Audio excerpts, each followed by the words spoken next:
안녕하세요, 뚜 실장입니다.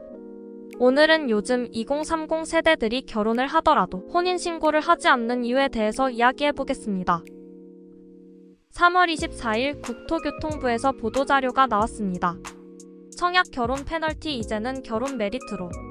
말 그대로 청약에 있어서 결혼은 페널티라고 여길 정도로 소득이나 청약 자격 같은 부분에서 불합리하고 불리한 점이 많았는데 앞으로는 결혼을 해야 이득이 되는 쪽으로 많은 것들을 바꿨다고 하는 겁니다. 실제로 우리나라는 출산율도 문제지만 혼인 건수도 급감하고 있는 추세이니까요. 하지만 우리 주변에는 결혼은 했지만 혼인신고는 하지 않는 분들이 많습니다. 혼인신고를 쉽게 하지 못하는 진짜 이유도 같이 알아볼게요. 혼인신고를 하지 않는 첫 번째 이유는 대출입니다. 대출을 한 번이라도 알아보셨던 분들은 주택금융공사에서 시행하는 디딤돌 대출과 보금자리론을 들어보셨을 겁니다. 은행 대출보다 금리가 저렴한 데다가 고정금리라는 장점이 있기 때문인데요. 디딤돌은 5억 이하, 보금자리론은 6억 이하의 집을 살 때 받을 수 있습니다. 서울 아파트 평균 매매값 12억 넘었다. 이 기사가 2023년 11월자 기사인데요. 메리트가 있는 대출 상품이 서울에서는 활용하기 어려운 게 현실입니다.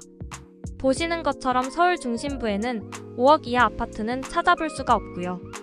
왼쪽에 구로구와 광명시, 오른쪽에 노원구와 도봉구처럼 서울 중심에서 외곽으로 한참을 나가야 하기 때문에 출퇴근이 오래 걸리고 워라밸을 포기해야 하는 선택이 쉽지는 않습니다. 더 큰 문제는 소득 요건인데요. 디딤돌은 부부 합산 6천만원, 신혼가구는 8,500만원. 보금자리론은 부부 합산 7천만원, 신혼가구는 8,500만원입니다. 연봉 8,500이 서울과 수도권에 직장이 있는 맞벌이 부부 기준으로는 조금 애매한 부분이 있기 때문에 금리 혜택이 있는 디딤돌과 보금자리론을 받기 위해서 혼인신고를 하지 않는 건 어쩔 수 없는 선택인 것 같습니다. 혼인신고를 하지 않는 두 번째 이유는 청약입니다. 회사나 주변에서 이런 얘기 하시는 분들이 많이 있습니다. 신혼부부 특별 공급으로 내 집 마련에 성공한 지인들 사례를 들면서 말이죠. 하지만 세부적인 기준을 모르고 하는 말입니다. 풀었으면 이런 뜻이 됩니다. 소득은 낮아야 된다. 혹시 둘 중 하나라도 대기업이면 포기해. 그리고 분양가의 절반 이상은 모아뒀지? 그 정도도 없이 청약하려고? 앞으로 신혼부부 특별 공급을 쉽게 말씀하시는 분들은 걸러 들으시거나 뒤통수를 한 대 때려주세요. 신혼부부 특별 공급의 당첨자 선정 방법과 소득 기준이 분양 공고문에 나와 있습니다. 이걸 보기 쉽게 정리하면 이렇게 표로 정리할 수 있습니다. 공급 물량의 50%는 소득이 낮은 부부에게 우선 공급하고 20%는 그 다음으로 소득이 낮은 부부에게 일반 공급하고 나머지 30%는 소득이 높은 부부에게도 추첨 공급의 기회를 주는 구조입니다. 신혼부부 특별 공급으로 청약을 해보신 분들은 아시겠지만 경쟁률이 높기 때문에 우선 공급 자격은 갖추어야 합니다. 즉 연봉은 9,300만원 이하여야 합니다. 지난 반년 동안 서울에서 분양한 아파트들의 20평대 가격을 보면 서초구의 메이플 자이는 17.4억, 서대문구의 경희궁 유보라는 10.5억, 성동구의 청계 리버뷰 자이는 10.4억, 마포구의 마포 푸르지오 어반피스는 11.4억, 동대문구의 이문 아이파크 자이는 9.6억, 송파구의 힐스테이트 이편한 세상 문정은 8.9억. 여기서 첫 번째와 여섯 번째인 서초구와 송파구 아파트는 제외하고 보셔야 합니다. 두 곳은 규제지역이라서 분양가 상한제를 적용받기 때문에 시세보다 저렴한 가격이 저 정도이기 때문이죠. 즉 서울의 20평대 분양가는 최소 10억 정도 된다고 보시면 됩니다. 앞에서 신혼부부 특별 공급의 우선 공급 자격인 연봉 9,300만원인 신혼부부는 서울 20평대 아파트를 청약할 수 있을까요?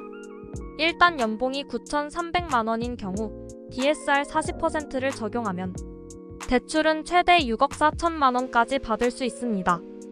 꽤 많이 받을 수 있다고 생각하실 수도 있지만 한 달에 갚아야 할 원리금이 약 308만원입니다. 절대적인 금액 자체도 너무 부담이 되는 숫자이고 아이가 생긴다거나 일시적으로 외벌이가 될 수도 있기 때문에 한 달에 308만원이 절대 쉽지가 않습니다. 일단 부담되더라도 대출을 풀로 받는다고 가정하면 내 돈이 최소 3억 6천만 원이 필요합니다. 분양가 외에도 필요한 돈들이 적지 않기 때문에 실제로는 여유롭게 계획을 세워야 하지만 일단은 3억 6천만 원이 필요하다고 가정하고 계속 얘기해 보겠습니다. 연봉 9,300만 원인 신혼부부가 3억 6천만 원을 모으려면 연봉의 절반을 저축해도 무려 7.7년이 걸립니다. 실제로 50% 저축도 쉽지 않은 데다가 신혼부부 특별공급은 혼인신고일부터 7년까지만 가능하기 때문에 돈을 어느 정도 모은 다음에 혼인신고를 하자는 선택을 하는 부부들이 어떻게 보면 현명한 선택을 하는 게 아닐까요? 자, 그렇다면 국토교통부에서 과연 무엇을 통해서 결혼이 페널티가 아닌 메리트로 바뀌었다고 얘기하는 걸까요? 보시면 혼인 불이익을 해소하기 위해 맞벌이 부부의 소득 기준을 개선한다는 내용이 있습니다. 그런데 자세히 보면 작은 글씨로 공공이라고 써져 있는데요. 우리가 알고 있는 대부분은 민영주택, 즉 민간 건설사가 짓는 주택이고요. 공공주택은 정부, LH와 같은 공공기관이 짓는 주택입니다. 2023년에 분양한 아파트를 보면 민영주택이 32개, 공공주택은 단 1개인데요. 이렇게 공공주택만 소득 기준을 개선한 것도 의아한데 실제로 이건 아무 의미가 없습니다. 그 이유를 살펴볼게요. 2023년에 공공주택 단 1개는 이편한 세상 답심리 아르테포레인데요. 20평대가 9억 초반, 30평대가 11억 중반 가격으로 분양했는데 얼마 지나지 않아 무려 54세대나 무순위 줍줍이 나왔습니다. 당첨자도 포기하고 예비 입주자 5바퀴나 돌았는데도 계약을 포기한 겁니다. 그 이유는 한마디로 비싸서 포기한 겁니다. 5호선 답심리역 인근으로 위치는 좋지만 세대수가 작고 인근 아파트보다 오히려 비싼 점이 나은 결과죠. 소득 기준을 개선하는 게 제가 아무 의미가 없다고 말한 이유입니다. 그 외에도 국토교통부 보도자료를 보면 출산 가구 지원을 위한 공공주택의 신생아 특별 공급 신설, 민영주택의 신생아 우선 공급 신설, 공공주택의 출산 가구 소득 자산 요건 완화, 혼인 불이익 해소를 위한 공공주택의 맞벌이 소득 기준 개선, 민영주택과 공공주택의 배우자 이력 미적용, 민영주택과 공공주택의 부부 중복 신청 허용, 혼인 인센티브 및 자격 완화를 위한 민영주택의 배우자 통장기간 합산, 민영주택과 공공주택의 다자녀 특공 자격 완화, 공공주택의 추첨제 신설, 이렇게 총 9개의 제도 신설과 개선이 있는데요.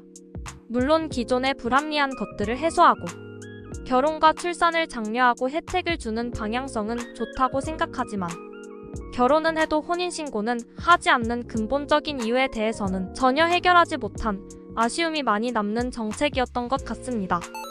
지금까지 뚜 실장이었습니다. 오늘 보신 영상이 마음에 드셨다면 좋아요만 눌러주세요. 영상 제작에 큰 힘이 됩니다.